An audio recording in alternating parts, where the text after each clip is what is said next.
साल था 1970। दक्षिण कोलकाता की एक व्यस्त सड़क। सावन की हल्की बारिश हो चुकी थी। सड़क पर कीचड़ था और ट्राम की घंटी दूर से सुनाई दे रही थी। उसी सड़क के किनारे एक दुबली पतली सांवली रंग की लड़की नंगे पांव खड़ी थी। उम्र मुश्किल से 15 साल। हाथ में तख्ती, बाल अस्त व्यस्त और आंखों में एक ऐसा आत्मविश्वास जो उम्र से कहीं बड़ा था। सामने सत्ता के समर्थक थे, पुलिस थी और राजनीति के दिग्गजों की छाया थी। लेकिन उस लड़की की आवाज कांप नहीं रही थी। यह कोई आम विरोध नहीं था। यह उस स्वभाव का पहला सार्वजनिक परिचय था जो आगे चलकर भारतीय राजनीति को सबसे जिद्दी, अड़ियल और फायर ब्रांड नेताओं में से एक देने वाला था। नाम था ममता बनर्जी।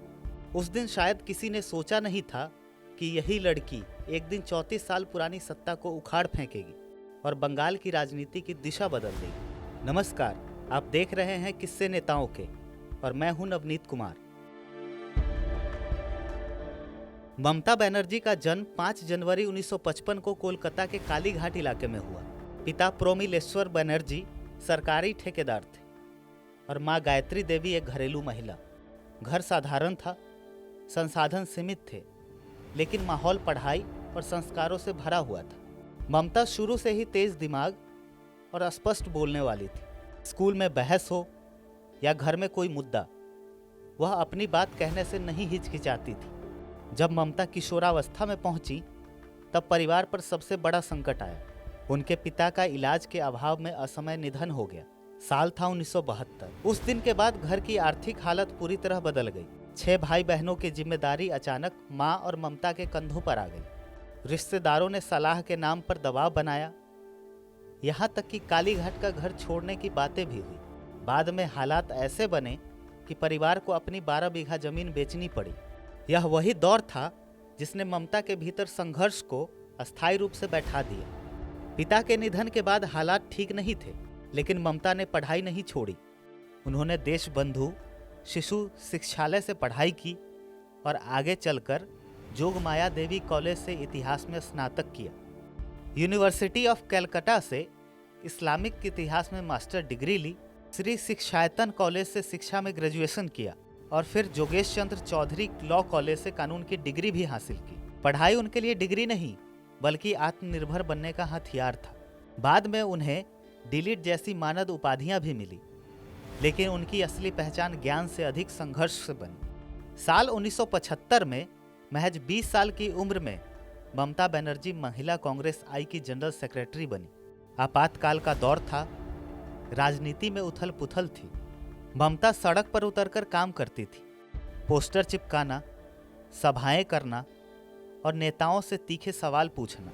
1978 में वह कलकत्ता दक्षिण जिला कांग्रेस कमेटी की सेक्रेटरी बनी। यहीं से उनकी पहचान एक तेज तर्रार, निडर नेता के रूप में बनने लगी। 1984 का लोकसभा चुनाव ममता के जीवन का टर्निंग पॉइंट बना। कांग्रेस ने उन्हें दक्षिण कोलकाता से टिकट दिया। मुकाबला आसान नहीं था। चुनावी मैदान में उनके सामने बड़े बड़े नाम थे, लेकिन ममता ने जनता से सीधा संवाद किया। वह गली गली घूमी, लोगों के घरों में बैठी और उनकी भाषा में बात की। नतीजा ये हुआ कि वह सांसद बनी और बंगाल की सबसे युवा सांसदों में शुमार हुई। संसद में भी उनका अंदाज वही रहा, बेबाक और आक्रामक। यही तेवर आगे चलकर उनकी पहचान बन गई। 1991 और 1996 में ममता फिर सांसद बनी। इस दौरान ममता केंद्र सरकार में मंत्री बनी। मानव संसाधन विकास, महिला एवं बाल विकास, कोयला और खासकर रेल मंत्रालय, हर जगह उन्होंने अपने फैसलों से छाप छोड़ी। रेल मंत्री रहते हुए उन्होंने यात्री सुविधाओं, नई ट्रेनों और सेवाओं पर जोर दिया। इंडियन रेलवे में सुधारों और IRCTC जैसे कदमों से उनका नाम जुड़ा। उस दौर में वह अटल बिहारी वाजपेयी की सरकार में भी रही, लेकिन उनकी राजनीति कभी किसी एक खांचे में नहीं बंधी। 1998 में ममता ने कांग्रेस से नाता तोड़ लिया। यह फैसला आसान नहीं था, लेकिन उन्हें लगा कि बंगाल की राजनीति के लिए अलग मंच जरूरी है।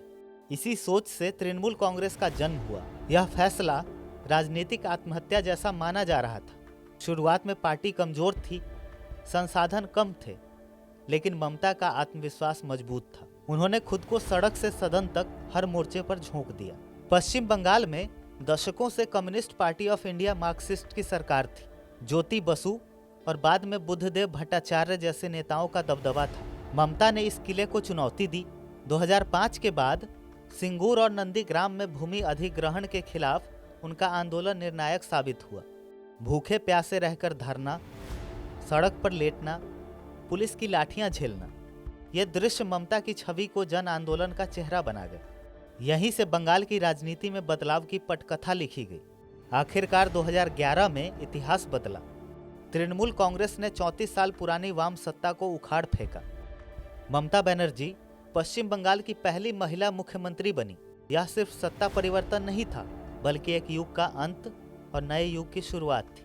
उन्होंने खुद को माँ, माटी, मानुष की प्रतिनिधि बताया और प्रशासन को जनता के करीब लाने का वादा किया। 2016 और 2021 के चुनावों में ममता ने और मजबूत जनादेश हासिल किया। राष्ट्रीय स्तर पर उभरती भारतीय जनता पार्टी के खिलाफ उन्होंने बंगाल में कड़ा मुकाबला किया। मोदी लहर के बावजूद बंगाल में उनकी पकड़ बनी रही। संसद से सड़क तक हर मंच पर उनका आक्रामक अंदाज कायम रहा। अब फिर से पश्चिम बंगाल में विधानसभा चुनाव होने हैं। हाल ही में ईडी की रेड के बीच जाकर उन्होंने अमित शाह को नॉटी होम मिनिस्टर तक कह दिया। ऐसी हिम्मत किसी भी सीएम के अंदर नहीं दिखती है। इसी वजह से वो दूसरों से अलग है।